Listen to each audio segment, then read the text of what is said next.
So, if you saw my rather chaotic review of the quad screen setup, you'll have seen the laptop already, but I bought a new laptop.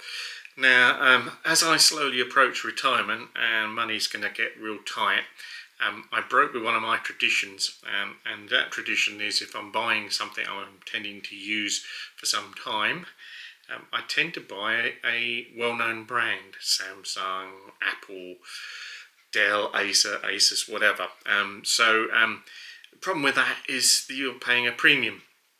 You're getting a premium product in most cases, but you are paying a lot of money for it. So I had a little look around, and I discovered a company called Acemagic, who produce, amongst other things, laptops, little PCs, and they seem to have a good product range, a very reasonable price considering some of the specs, and more importantly, and this is really important if you're thinking of buying something off grid, so to speak, good reviews. So I had a few things that I wanted with a laptop. It's got to last me, so I wanted a good amount of memory, good processor, reasonably sized screen. My eyesight's not as good as it used to be, and of course, much more importantly in some ways, a budget. So I set myself a budget of £500, and initially I came across this. This is the Acemagic. It's 17.3-inch IPS screen laptop. It isn't 4K. It's pretty good, but it's not top end. More importantly, this was £499 when I saw it originally, and then I found out that Amazon did an exclusive deal on this. I don't know if they still do, but £100 cheaper, £399. It's got 16 gig of RAM, 512 gigabyte of storage. You can change that, expand it.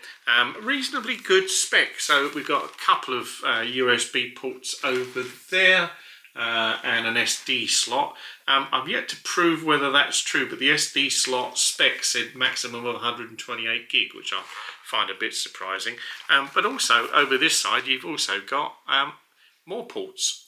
So quite a lot of ports, even a 3.5mm headphone jack as well. And a decent keyboard. So I'm going to start the thing up and whirl it around so you can see what we're looking at. But that is it. It isn't the quickest of computers, if I'm honest. Hate trackpads, always have done.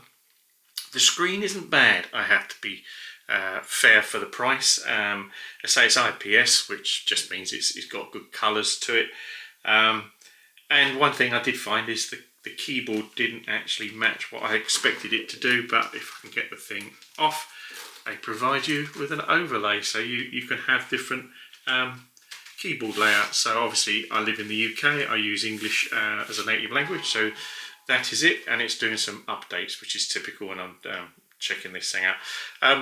So first experience, I like it. I'm quite pleased with the quality of it, the speed of it. The screen, as you can hopefully see, is pretty good. Keyboard is quite responsive, good connectivity to it. Didn't have a problem connecting it to Wi-Fi. It's got a webcam, and it's got a little privacy switch. You can switch to stop that from spying on you. And it came with Windows 10 out of the box. Or is it even Windows 11? I can't recall, if I'm honest. No, it's Windows 10, I do believe. But yeah, so it's a laptop. What can I say? It doesn't really need a lot of explanation other than saying I thought for the price, as I say, $399, it's really, really good. So I've obviously, I'm a big user of Office, so there we go. So it's brand new. I've only had the thing for a day. It looks like it's ready for a Windows update as well, so I'm going to install that, and that's it.